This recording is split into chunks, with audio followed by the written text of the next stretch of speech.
bonjour, donc tu t'appelles Moi, c'est Fred Poncet. et Du- tu travailles. Ouais, bah non, moi je suis représentant départemental du syndicat Sud-Post, Rhône 1 Ok. Et alors, du coup, pour expliquer les origines de la grève, les revendications à la Poste. de mes yeux. Donc bah, les origines là, en fait la Poste a annoncé il y a à peu près un mois et demi la fermeture du centre distribution donc des facteurs de Mézieux pour une délocalisation sur plusieurs sites, à savoir le site de Vaux-en-Velin Distribution, le site de Vaux-en-Velin Colis Poste. C'est-à-dire qu'ils vont séparer l'activité colis du courrier et donc ils veulent envoyer tous les facteurs sur d'autres sites. Et ce projet prévoit aussi la distribution du courrier l'après-midi, à savoir que le facteur en fait ne classe plus sa tournée, il part en distribution 7 heures sur son vélo, matin et après-midi. Donc les facteurs se sont mis, ont tenté de discuter d'abord dans un premier temps avec la direction pour leur dire que de toute façon cette délocalisation elle était prématurée puisqu'on leur annonce ça pour avril. Donc ils leur ont fait savoir. Après ils leur ont dit que par rapport au tournée mix, au travail de facteur, que ça remettait en cause aussi le travail du facteur et que ça allait à l'encontre du service public. Et la Poste, forcément toujours enclin à vouloir négocier dans leur sens, à refuser toute proposition et du coup ils se sont mis en grève à partir du mardi 9 décembre. Combien de personnes en grève environ? Là on est à 90% du personnel, savoir que contrairement à d'autres mouvements, le mouvement a pris de l'ampleur, c'est-à-dire qu'il y a des agents qui étaient non grévistes au début qui ont pris le mouvement le mouvement après. Donc du coup si là il y a une bonne base et qui lâche pas. Du coup les agents sont très conscients des enjeux qu'il peut y avoir et du rapport de force qui s'est installé. Et on a maintenant au point où ils en sont, c'est ce qu'on fait comprendre à la Poste aussi, ils n'en reviendront pas en arrière et de toute façon ils lâcheront pas le morceau. Donc maintenant c'est à la Poste de bouger quoi. Donc la grève qui tient depuis combien de jours et dans quel secteur? Alors là ça fait 9 jours, donc ça concerne les communes de Mézieux, Pusignan, Jonce et Jonage. Alors, donc tu disais qu'il y avait des personnes qui étaient non syndiquées dans le mouvement de grève. Pour rappel, il n'y a pas besoin d'être syndiqué pour se mettre en grève. Alors, est-ce que tu peux nous dire quels syndicats sont impliqués? C'est quoi la part de personnes non syndiquées dans ce mouvement?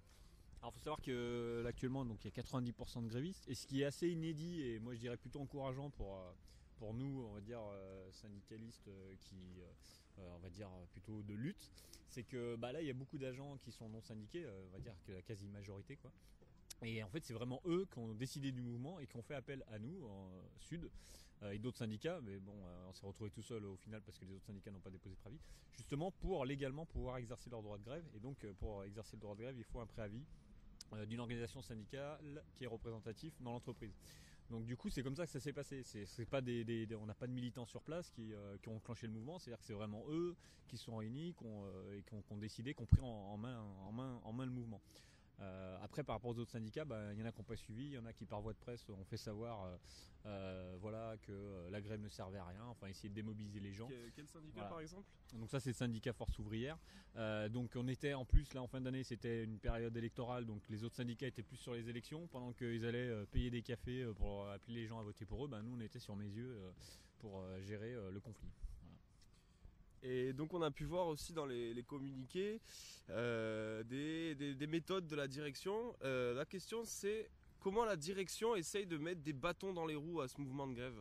Alors c'est les méthodes habituelles. Alors déjà le premier point le plus important pour la Poste, c'est de rendre la grève invisible. Donc ça veut dire qu'en gros c'est remplacer les grévistes. Donc ils utilisent toutes les méthodes, savoir embauche d'intérimaires, ce qui est légal. Donc là on a fait intervenir l'inspection du travail qui va faire des contrôles. Plus grave par contre, c'est ça, on peut rien faire là-dessus, c'est qu'ils déploient toute une horde de cadres sup. Donc on a même vu des directeurs d'établissement qui venaient faire de la distribution, donc ils partent en binôme pour distribuer des colis et voilà, donc ils les détachent d'autres bureaux, mais ce qui crée d'autres problèmes sur d'autres bureaux, puisqu'on enlève du personnel d'un bureau pour venir remplacer les grévistes de Mézieux. Et on humilie un petit peu aussi les gens, parce qu'en gros on leur laisse pas le choix et on voit des cas de personnes qui sont complètement en état de dépression au niveau des cadres. Mais à un moment je pense que voilà, quand il y a un personnel qui est en lutte, c'est tout le personnel qui est concerné, et aussi bien cadre ou non cadre, et à un moment il faut se poser la question de savoir nous ce qu'on veut, si on préfère subir ou agir quoi. Voilà. Et donc pendant cette grève là au quotidien, comment la solidarité elle s'organise? Alors la solidarité déjà, c'est le plus important, c'est celle des clients, enfin usagers de la Poste. Donc à savoir que déjà faut pas se couper de ces gens-là. parce que forcément ça peut être très mal perçu si on fait grève et qu'on communique pas derrière. Donc les agents grévistes tous les jours vont à la rencontre des usagers. Il y a eu beaucoup, surtout sur la première semaine, pour informer du mouvement. Donc il y a eu des pétitions contournées, il y a eu des motions de soutien des entreprises aussi qui sont très attachées au service de leurs facteurs sur la zone industrielle de Meyzieu. Et après, c'est la solidarité aussi qui s'enclenche là, surtout sur la deuxième semaine, qui peut être plus financière.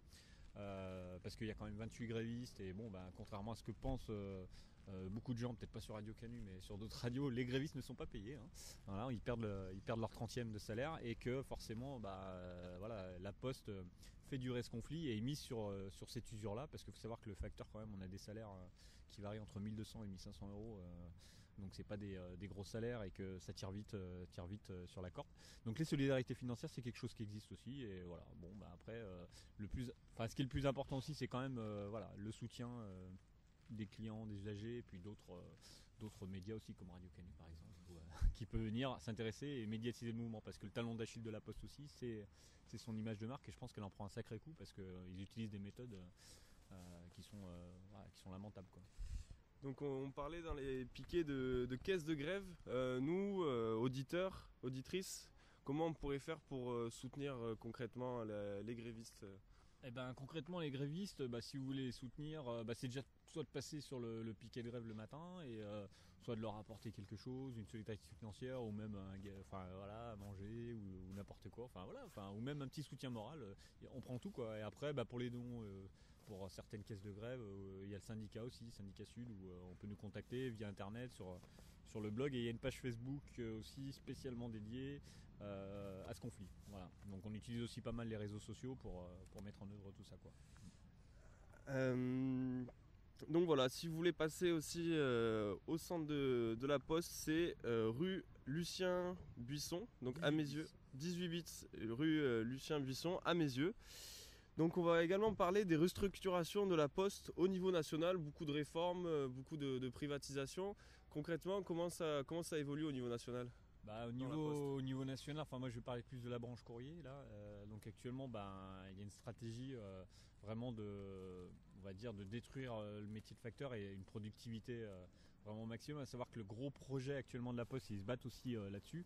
C'est que en fait le facteur habituellement travaille du matin et a le droit à ses 20 minutes de pause payée. Voilà, c'est le code du travail. Et maintenant, en fait, ce qu'ils veulent faire, c'est gratter là-dessus sur ces 20 minutes de pause. Donc maintenant, ce qu'ils veulent faire, c'est des distributions matin-après-midi avec des pauses méridiennes qui ne sont pas payées.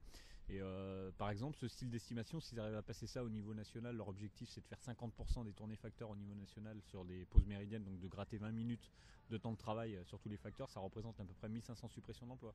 Donc c'est tous des petits trucs comme ça qu'ils essayent de faire passer petit à petit, où ils fixent des objectifs, des caps, et du coup, petit à petit, ça passe. Et du coup, ils font des bénéfices comme ça. Après, c'est tout aussi les remplacements des parents en retraite qui ne sont pas remplacés. Et la pire stratégie, je pense aussi qu'ils utilisent, c'est qu'ils ont une com dévastatrice. Ça veut dire qu'en gros, on fait comprendre que l'entreprise va changer, qu'il va falloir s'adapter, que de toute façon, maintenant, il va falloir, si tu veux garder ton travail, il faudra faire tout et n'importe quoi. Et en gros, il y a beaucoup de gens qui du coup quittent la Poste par dégoût, et ces personnes-là ne sont pas remplacées. Donc c'est comme pour l'instant, on n'est pas dans des cadres de licenciement, mais c'est des licenciements déguisés. En gros, on dégoûte le personnel de son travail, il demande à partir, il démissionne et on le remplace pas. Voilà. Mais je pense que la stratégie de la Poste, c'est aussi de préparer la privatisation. Parce qu'aujourd'hui, une grosse entreprise, quoi qu'on en dise, c'est dans l'air du temps, c'est que si une entreprise n'a pas son plan social, c'est une entreprise qui n'intéresse personne, au niveau des actionnaires. Donc je pense que c'est aussi ça la stratégie de la Poste, c'est d'ouvrir bientôt aux actionnaires privés et de montrer qu'ils sont rentables, ils sont capables de casser du personnel, tout simplement. Eh bien, merci beaucoup. Un petit mot pour la fin? J'espère qu'il y aura un bon dénouement. En tout cas, moi je suis bien content. Nous, au niveau du syndicat Sud, on est très fiers de ce que font les agents, et ça donne espoir pour la suite. Parce que c'est vrai que des luttes cette année, en tout cas à la Poste, il n'y en a pas beaucoup. Il faut savoir que si on parle de l'éducation nationale aussi, où il y a de moins en moins de mouvements, il y a de moins en moins de mouvements aussi à la Poste. Je pense que si deux corps de métier, il y a de moins en moins de luttes, je pense qu'on va pas pouvoir faire grand chose ces prochaines années. Donc je pense que ces luttes là, c'est un exemple, c'est exemplaire, et il faut qu'ils iront au bout et ils vont arracher quelque chose de bien qui peut justement motiver les autres bureaux après à converger des luttes et pouvoir faire quelque chose de la place.